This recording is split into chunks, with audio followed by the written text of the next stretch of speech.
na companhia do grande ator, diretor, o homem da cultura do Rio de Janeiro, né? A nossa identidade cultural do teatro se confunde com a trajetória de vida do querido Amir Haddad. Amir, é um prazer, uma honra estar aqui entrevistando você. Muito bom, muito obrigado. Pena estar de máscara, senão eles iam ver um sorriso enorme na minha cara, né? Agora a gente não está mostrando nenhuma expressão, tem que ser no olhar. Nos olhos, sorrindo, né? Mas muito obrigado, bem-vindos, é um prazer falar com vocês. E eu queria começar esse bate-papo com você, por coincidência, né? Depois é que eu atentei para isso, que a data da nossa entrevista é o aniversário do Rio de Janeiro, 465 anos, né? E você veio aqui para o Rio também, você é um mineiro, e com alma carioca, né? Você abraçou essa cidade para a sua vida e para o seu trabalho. Na verdade é 456. 456. Como foi para você esse encontro com o Rio de Janeiro e com o teatro? São duas coisas diferentes. O encontro com o teatro uma coisa e o encontro com o Rio de Janeiro outra coisa. Eu encontrei o teatro em São Paulo, na minha vida de São Paulo, no colégio onde eu estudei, na faculdade de Direito, onde eu era colega do Zé Celso e do Renato Bog, até fundarmos o Teatro Oficina. O teatro entrou na minha vida pelas minhas ligações com o Zé Celso, com o Renato e com o colégio estadual onde eu estudava, o Presidente Roosevelt, que era um colégio de excelente qualidade que me apresentou para o teatro. Sim. Eu achava que as escolas todas públicas, eu só estudei em escola pública, eu nunca paguei para estudar. E isso eu acho que me garantiu uma qualidade de ensino muito grande, que eu não sei se ainda hoje é mantida. Mas eu me orgulho de ter sido formado pelas escolas públicas brasileiras. Então, ali no colégio eu já recebi uma informação. No pátio do meu colégio em São Paulo, eu trabalhava de dia, estudava à noite, cheguei uma noite um palco montado no pátio do colégio. E eu nem sabia direito o que era aquilo, perguntei o que era, me disseram que ia ter ali uma peça de teatro. Eu falei, o que será que é? Fiquei esperando e vieram uma peça de teatro. Chegaram ali, na minha escola, quase ao alcance da minha mão, o Sérgio Brito e a Eva Vilma, fazendo um espetáculo que chamava Uma Mulher e Dois Palhaços. Tem mais um ator que eu não lembro quem era, que não era tão conhecido quanto os dois. E então foi um acontecimento importante para mim, esse encontro com o teatro profissional. Eu vindo do interior, chegando em São Paulo, numa época em que o teatro, a vida cultural de São Paulo era fervilhante. São Paulo era a cidade que mais crescia no mundo, São Paulo estava fazendo 400 anos, então era muita coisa. E o teatro paulistano era muito renomado, era a época do TBC, do Teatro Brasileiro de Comédia, e os artistas todos que depois se multiplicaram em várias companhias estavam concentrados no TBC. E é onde logo depois também surge o teatro de arena, uma oposição, entende, brasileira ao sotaque europeu que o TBC tinha. Então eu estava jovenzinho demais, no meio de uma grande efervescência cultural. São Paulo era um lugar muito bom para crescer, para viver, e tinha no máximo 2 milhões de habitantes, o que é muito confortável. O máximo que uma cidade devia ter é 2 milhões de habitantes, né?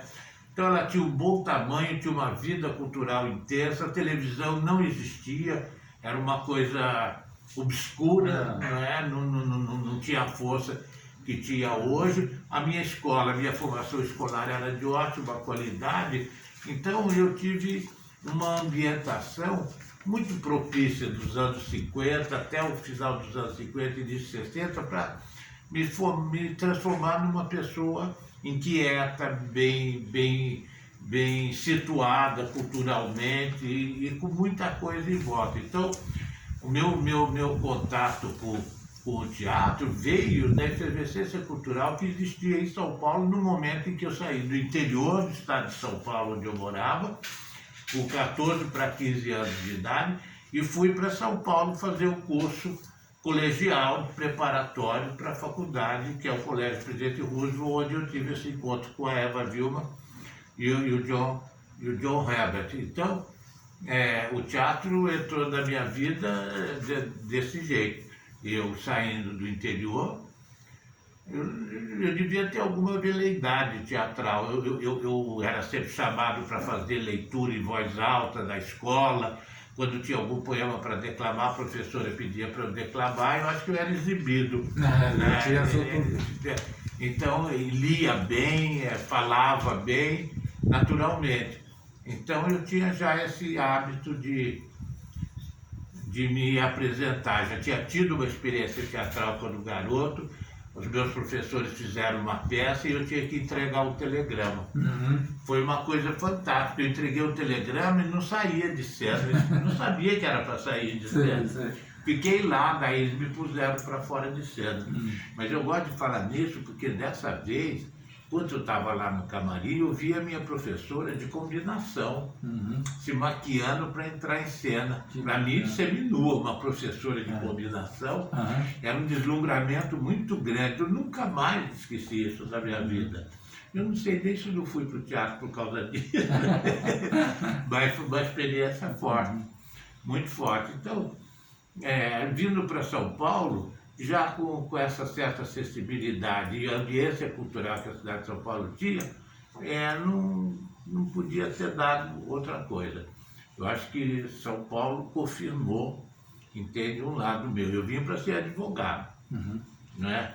Mas eu fui ser advogado porque eu não queria ser médico, nem matemático, nem físico, não queria estudar nada difícil. E a faculdade de Direito era que me oferecia menos obstáculos. Isso fazia faculdade de Direito quem estava pensando em ser outra coisa na vida e precisava de um diploma universitário, que as famílias de classe média prezavam isso, era importante. Mas eu acabei não tendo meu diploma universitário. Eu larguei a faculdade no meio, já arrastado pelo teatro. O Zé Celso e o Renato, que eram meus colegas, eles foram até o fim. Chegaram a concluir. Concluíram. Eu me arrependo de não ter concluído, porque hoje, se eu tivesse concluído, eu teria uma aposentadoria de nível universitário, era muito melhor. Entende? Para aposentadoria, mas naquela época eu nem pensava em aposentadoria. E aquela coisa, o chamamento foi tão forte, né? Muito. Que na hora, e você jovem também, aquela coisa, impetuosidade. E a faculdade não me atraía de jeito nenhum, era muito chato, muito ruim, eu não gostava. E apesar da minha família achar que eu estava estudando. Quando eles souberam que eu não estava mais estudando, eu já estava livre, voando longe. E quando eles descobriram a pressão, como é que foi esse? Eles conseguiram aceitar com facilidade? Eu já fazia um certo sucesso. Entende? Eu já tinha Você deixou um momento por outra certo. coisa, eu estava encaminhado. Sim. Eles não ficaram com medo. Então o que você vai fazer? Entende? Eu fazia e eu tenho um incidente, se perguntar isso é engraçado, tem um incidente a esse respeito. Porque quando eles souberam, eu já estava bem encaminhado e eu depois vi que o meu pai tinha numa gaveta de uma mesa dele muitos recortes sobre mim no teatro. Então ele foi guardava aqueles recortes todos. Então ele estava de alguma maneira acompanhando o meu caminho. Sim. E ele não queria que eu fosse isso ou aquilo, ele queria que eu fosse feliz, né? Fosse feliz, desse bem na vida. Como de fato aconteceu. Eu nunca fiz outra coisa na minha vida não ser teatro. Só teatro. Eu passei esse período de estudo, mas mesmo por aí eu já estava lambendo teatro o tempo todo. Então, só teatro. A minha vida inteira só fiz teatro. Vivi e vivo do teatro até hoje. Sou ator, professor, diretor e tudo mais que o teatro queira pedir para mim, eu sei dar para ele, porque ele me deu tudo, o que eu tenho. E você passou por vários estágios, você teve o período até chegar ao Tá na Rua, né? Você teve, já aqui no Rio, né? A experiência com a comunidade, né? Mas só para dizer para você, como eu não vim sair de São Paulo e vim para o Rio de Janeiro. Entende? Eu vivi em São Paulo, adorava São Paulo, mas eu fui convidado por uma amiga minha, muito amiga minha, para se eu queria ir fazer um curso em Belém do Pará. Ela era professora da Universidade do Pará. E ela tinha um grupo de teatro lá. E a universidade estava querendo patrocinar um curso de teatro para a cidade, por influência dela e do marido dela, o professor Benedito Nunes. Então eles precisavam de um professor do Sul para dar respeitabilidade e para ter qualidade também. E várias pessoas se recusaram a ir para Belém do Pará. Teve um professor da Escola de Arte Dramática de São Paulo que disse para ela e para mim que não havia condições sociológicas para fazer teatro em Belém do Pará. Na Amazônia Paulista é foda, né? Se São Paulo tem, Belém é tão diferente que Belém não tem, entende? Que não havia essas condições. Eu não achava nada disso, achei maravilhoso. Eu já estava em São Paulo, tinha saído do Oficina, eu fundei o Grupo Oficina com o Zé Celso, né? Mas já tinha me afastado do Grupo Oficina, o Zé continuava o caminho dele e eu estava dirigindo companhias profissionais, fui trabalhar com a Lídia Alice, fui trabalhar com a companhia do Antunes Filho, mas estava muito sem caminhos, eu não gostava de ficar dirigindo avulsamente, era ligado a coletivos. Quando essa minha amiga convidou para ir para Belém do Pará, eu fui. A previsão era ficar 1 ano lá, eu fiquei 4. Porque eu gostei muito, implantei a escola de teatro da Universidade do Pará e formei a primeira turma de atores da Universidade do Pará. Foi uma coisa definitiva na minha vida, porque me revelou o trabalho com o ator, com os jovens e com o ator. Trabalho de formação de ator, que é a coisa mais importante até hoje. Eu faço bem espetáculo, mas o que eu gosto do teatro é o contato humano com o ator, com a criação, o ser humano no seu processo criativo. Então eu gostei muito disso, abriu muito para mim. Mas terminou um prazo lá. A minha amiga dizia, não tem muito tempo que o forasteiro pode aguentar nos trópicos da vida. Se você não for embora agora, nunca mais você vai. Você vai ficar de camiseta, barbudo, na rede, entende? Se abanando e vendo o tempo passado. Não vai fazer nada, o trópico vai te matar. Um forasteiro não aguenta o trópico, não aguenta mesmo. É difícil. Naquela época, agora está tudo tão civilizado lá, vamos dizer assim, eu não sei. Mas ela tinha razão. Eu falei, não, tá certo, eu vou me embora. Peguei minhas coisas e fui embora. Morava aqui no Rio de Janeiro, na época, o meu amigo, um ator excelente, o Sérgio Mamberti. E ele morava aqui. E o meu avião fazia escala aqui no Rio de Janeiro. Ele falou, cara, seu avião faz escala aqui na sexta-feira, desce do avião, corta a sua passagem, passa o fim de semana aqui no Rio e na segunda você volta para São Paulo. Eu tinha minha casa em São Paulo, tudo meu estava em São Paulo, o apartamento onde eu morava, minha vida era em São Paulo. Falei, vou fazer isso, Sérgio. Desci e fiquei. Nunca mais eu cheguei em São Paulo. Nunca mais. Só para te dizer que foi por acaso a minha vida ao Rio de Janeiro. Mas eu já tinha dirigido algumas coisas por aqui, coisas de São Paulo, já me conheciam. Então, no domingo, na véspera de eu voltar para São Paulo, eu fui convidado para dirigir um espetáculo no Rio de Janeiro, um musical que chamava Receita de Vinícius. Um musical com poemas e músicas do Vinícius de Moraes, com aquele cantor Taiguara. E eu acho que era a Maria Pompeu que produzia, não me lembro. E eu aceitei para dirigir. Eu falei, vai ter um trabalho, eu estou saindo sem trabalho nenhum, não custa eu ficar aqui. Fiz o trabalho, fez muito sucesso, repercutiu demais. Eu fui muito elogiado, e imediatamente vieram novos convites, fui emendando, e até hoje eu estou aqui. O Rio de Janeiro me acolheu muito bem, e eu também me dou muito bem com o Rio de Janeiro. A etnia carioca é uma síntese, entende, do povo brasileiro, muito interessante. De todos os lugares do país, tem gente aqui misturada.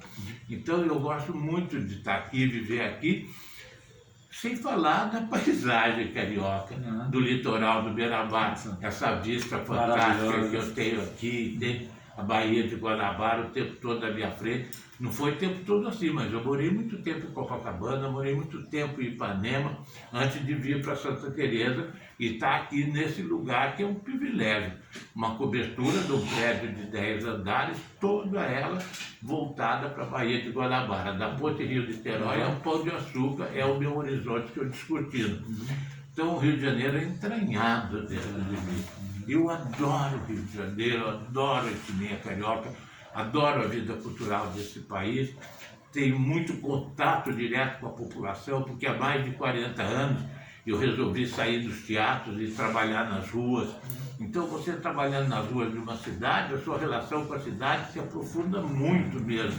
Você está em contato direto com as pessoas na rua, com a vida delas, com o ânimo, com o que está acontecendo e tudo isso. Então, isso foi muito importante. Só um acréscimo, nos últimos 4 anos, que foi o período do governo do Bispo de Satã, ficou muito difícil. Muito difícil.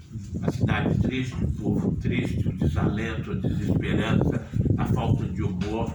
Então, o contato com as pessoas na rua era muito mais complicado. Foi uma época que tu está na rua, teve muita dificuldade de se manter em atividade nas ruas, porque a cidade estava árida, estéril, por causa do conjunto de pessoas que a administravam.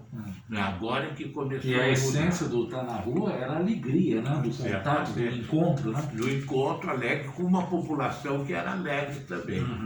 Então, de repente, não estava mais como a gente gostava. Então, nós tivemos um período muito bom no Rio de Janeiro, na época da primeira gestão do Eduardo Paes como prefeito.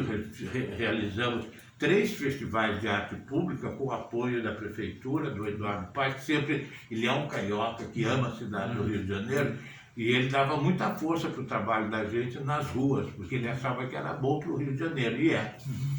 E com a saída dele e a vinda do outro, isso se esterilizou, e nós também recolhemos o nosso trabalho, mas trabalhamos muito nas ruas.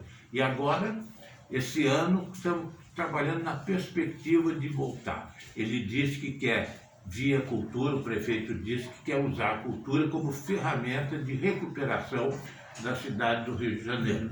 E eu acho que é um bom projeto. E nós já nos colocamos à disposição dele para trabalharmos com ele nesse sentido, em contato direto com a população no meio da rua. Estou com essa esperança nesse começo de ano, mas o vírus está aí. E a vacinação ainda vai demorar um pouco. Amir, eu vou só fazer uma mudançazinha, porque o probleminha no joelho. E está muito baixo, né, querido? A proximidade aqui está ótima. Eu vou passar para o canto. Posso chegar para cá? Pode. Pronto. E a minha uma curiosidade, no início, por exemplo, eu estava vendo uma entrevista sua e você disse que no início a pessoa está na rua, né? Resgatar, na verdade, o berço do teatro é esse contato, né? Com o povo e tal. E por que no início você sentiu uma resistência maior das pessoas a essa tua atitude de ir para a rua e recuperar, na verdade, resgatar uma identidade que sempre fez parte do teatro, da história do ator? Eu não sei de que resistência você está falando. Eu nunca encontrei resistência da população. Não, eu digo assim, na entrevista que eu vi, pensaram que eu estava tomando ácido. Isso aí. As pessoas de teatro que estranharam. Estranharam. Como é que uma pessoa larga o conforto do teatro, larga o sucesso, larga o sucesso, larga os prêmios, larga os artistas famosos, larga um público de qualidade para ir fazer teatro no meio da rua. Isso aí era inconcebível na época, entende? Para aquelas pessoas, era uma atitude pioneira, entende? Eu era do primeiro grupo de teatro de rua do Rio de Janeiro. Já estava aparecendo o Terreira da Tribo em Porto Alegre e o Galpão em Belo Horizonte, o grupo em Boaça, das Alagoas, e o Alegria do Rio Grande do Norte. Então, foi uma concentração de uma explosão de atividade nos espaços públicos de repente. Então, a gente estava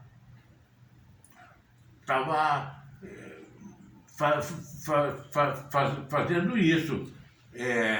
Eu fui para a rua, então eu não estava indo para a rua sozinho, mas as pessoas do teatro fechado não entendiam como um diretor de sucesso como eu, respeitado, premiado, se prestava esse papel de fazer teatro na rua para uma plateia menos digna, num espaço menos respeitável, né, numa cerimônia que não tinha a grandeza e a solenidade do espetáculo, numa sala fechada. Tudo tudo justamente que eu não queria. Sem a glorificação da quarta parede, Não né? tem nada. Tudo que eu queria eliminar no meu teatro era o que eles queriam valorizar. Então eu justamente não podia ideologicamente ficar confinado dessas quatro paredes do teatro e das quatro paredes da cena italiana. E aí eu saí para os espaços abertos. Primeiro sozinho e logo depois acompanhado de um grupo meu. A primeira vez que eu fui para a rua, eu fui absolutamente sozinho. Era eu sozinho na Cinelândia com uma multidão em volta de mim, me espremendo, olhando que maluco era aquele. Sim. Mas deu muito certo. Deu muito certo. E eu não tinha texto, eu contei uma piada na rua, deu certo. Eu contei uma piada que é assim, uma freira estava costurando, de repente ela, puf, picou o dedo com a agulha. Ela falou, porra, fiquei meu dedo. Falei, puta que o pariu. Falei, porra, caralho. Falei, puta que o pariu. Falei, foda-se, eu não queria ser freira mesmo. Muito bom, muito bom. Esse foi meu primeiro texto de rua. Aí já cativa o público. Nossa, na hora, ele adora. E eu sozinho ali, um lenço amarrado na cabeça e aquela multidão. Aí daí pronto, o veneno das ruas nunca mais me abandonou, o feitiço das ruas brasileiras, cariocas, principalmente, né? E daí o resto é história. Então, eu fui para a rua meio por acaso, para sair da sala fechada. Eu não fui escolher um outro espaço, eu não queria mais o confinamento onde eu estava. E a rua se ofereceu como alternativa para mim e deu certo. Hoje eu agradeço demais ter tido essa possibilidade. Eu seria uma pessoa muito infeliz se eu não tivesse essa alternativa de ter ido para a rua e estivesse sendo obrigado a fazer o teatro que a gente é obrigado a fazer hoje nas salas fechadas para a plateia que a gente tem que fazer. Não teria sobrevivido. E teve momentos muito importantes, como daquele espetáculo Soma, né? No Teatro João Caetano. Que já tinha um pouco essa coisa, do público ir para o palco, né? Já, não, e já era um rompimento com tudo, com a cena italiana definitivamente. Era o camarim, público, espetáculo, tudo num lugar só, como se fosse uma praça, um palco grande do João Caetano. Adorava aquele espetáculo. E nós todos lá, e nem dramaturgia tinha, a gente tinha cenas de peças que estavam espalhadas pela plateia inteira, e qualquer ator podia pegar qualquer cena e começar a representar aquilo e os outros irem lá ajudar ele. Não tinha previsão, não tinha roteiro, não tinha hora para acabar, nem nada. E era muito forte, todos ali dentro, as próprias luzes eram manipuladas pela gente. Os refletores estavam baixos, a gente dirigia, subia eles, fazia tudo. A música estava ali, tinha o DJ que tocava as músicas, nossos atores se trocavam, tinham roupas penduradas em todos os lugares, era muito bonito, era muito bom.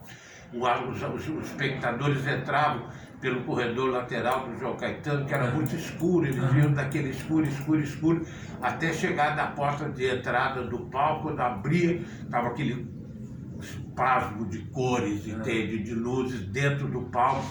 Você via aquele impacto ali, ficava ali dentro, 1 ou 2 horas, não sei quanto tempo durava, até quando a gente achasse que era hora de acabar o espetáculo, cortina fechada e a gente dentro do palco. O espetáculo podia acabar a qualquer hora, tanto podia ser eu, como qualquer ator que achasse que estava na hora de acabar, ele abria a cortina. Quando ele abria a cortina, o espetáculo acabava. E a plateia italiana, com suas poltronas, balcões, fridas, aparecia para o espectador. Aí que ele se dava conta que ele estava em outro mundo. O mundo que ele esperava no teatro é aquele que só abria no final. Era um impacto muito grande. Foi muito importante esse espetáculo para mim, foi quando eu rompi definitivamente com tudo. Todas as minhas peças, a minha carreira de teatro, de diretor de sucesso, eu joguei tudo fora. Porque o teu teatro convencional, eu estava vendo também uma das entrevistas, você fala muito do Sérgio Brito, né? De como ele te trouxe, né? Para o teatro, esse teatro foi. O Sérgio foi uma pessoa fantástica, eu gosto muito dele sempre, foi um grande amigo meu. E eu trabalhava, era um jovem diretor, tinha um grupo no Museu de Arte Moderna, que era a comunidade. Eu trabalhava ali o museu nos abrigou durante bastante tempo. Eu fiz ali um espetáculo importante, que era a construção. Sim. O espetáculo foi proibido pela censura. E que eu acho que você foi premiado com o primeiro Molière. Foi com a construção.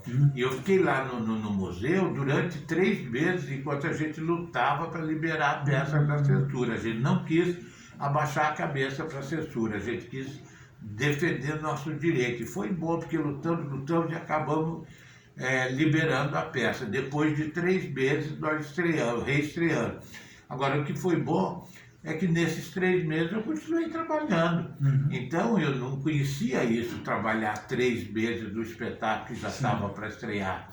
Então eu comecei a ver como era importante você ter uma dedicação, entende, extensa, demorada a um espetáculo. E eu achava que era 1 mês, no máximo 2 meses, que era o que eu oferecia em teatro empresarial.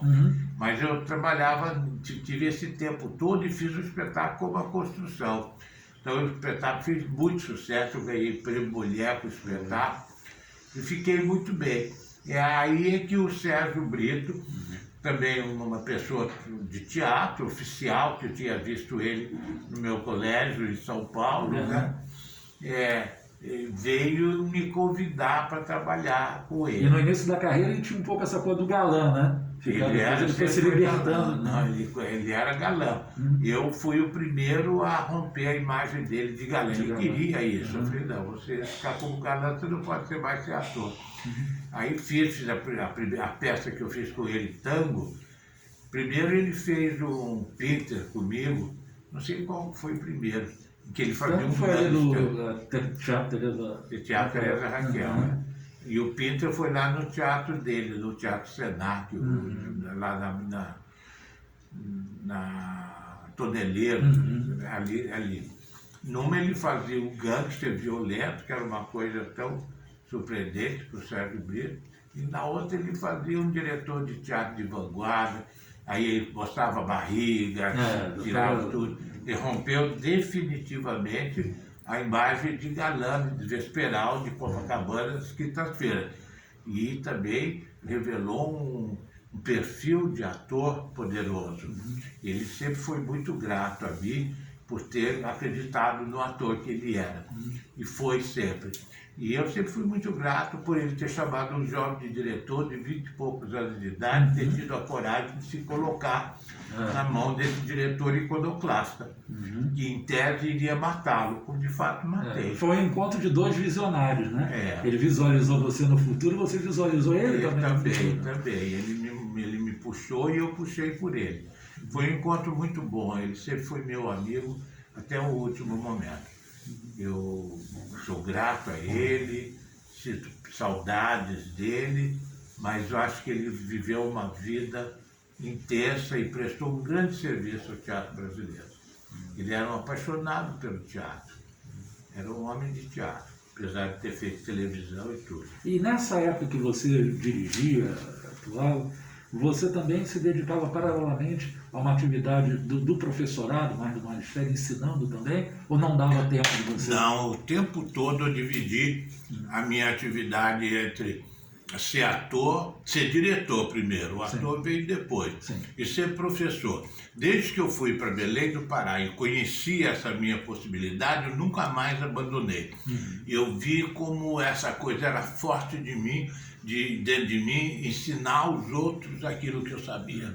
Nunca guardei um conhecimento, nunca guardei uma informação. Sempre dividiu, né? Sempre quis dividir, compartilhar tudo o que eu sabia. Sempre queria que as pessoas à minha volta estivessem no mesmo nível de conhecimento e informação em que eu estava, porque isso só melhorava o meu diálogo com eles. Então, ensinar sempre foi uma tarefa, uma missão, uma vertigem. Eu gosto muito, muito de ensinar. Muito, porque você, para ensinar, você tem que aprender muito. Então, eu sempre falo, quem não aprende, não ensina. E quem não ensina, não aprende. Então, ensinar e aprender são 2 atividades muito juntas. E se você consegue exercê-las bem, o seu aprendizado não tem limite. Então, o tempo todo que eu posso estar ensinando, eu sempre estou aprendendo. Eu nunca estou me esvaziando, eu sempre estou trocando. Então, eu gosto muito. Ser professor é uma coisa que eu prezo, que eu gosto de ter sido professor de teatro. Ainda hoje sou.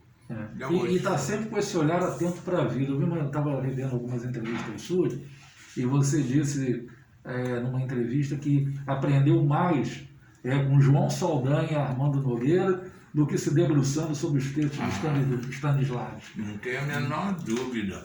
Entende? O teatro é um jogo. É um jogo, né? Eu aprendi muito mais sobre esse jogo do improviso, da criação, do deslocamento, da surpresa com o futebol do que com os livros de teatro. Então, a máxima do João Saldanha é esse: quem pede, recebe. Quem se desloca tem a preferência.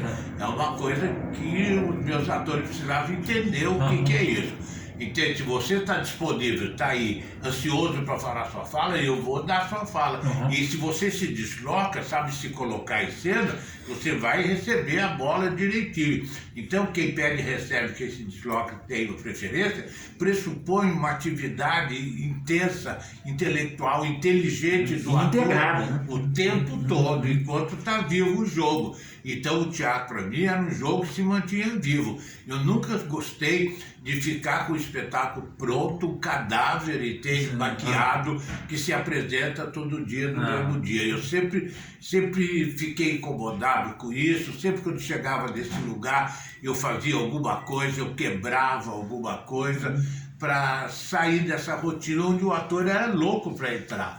Meus atores sempre querendo chegar nesse lugar onde eles já sabiam tudo que iam fazer, não precisavam fazer mais nada. Que é o lugar da liberdade. E eu sempre querendo falar, não pode querer se consolidar aí. Você tem que estar aí aberto, porque outras coisas podem acontecer e você tem que estar com a cabeça em movimento. Então, o meu teatro é sempre livre. E hoje, no limite extremo do meu teatro, quando eu vou para a minha rua trabalhar com o meu grupo, quando eu estou numa coletividade trabalhando na minha escola, é muito improvisado. O jogo é muito aberto, e raramente eu pego um texto. A gente trabalha com narrativas, mas os atores circulando e uma narrativa, e os atores uma criação coletiva. Vão ilustrando a narrativa, aleatoriamente. Não tem ninguém que fala, você faz isso, faz aquilo. Mas, de acordo com o jogo, eles vão assumindo as posições e levando adiante. Então, meu teatro é cheio de imprevisto. Como o Arthur dizia, ele dizia que o espetáculo devia dar sempre a sensação de catástrofe iminente. Entende? O meu espetáculo dá isso para os atores. Meu Deus do céu, pode dar uma merda aqui a qualquer momento. A qualquer momento, porque não tem nada seguro. E essa adrenalina é fundamental. Muito, é essencial. É igual o atleta, malabarista,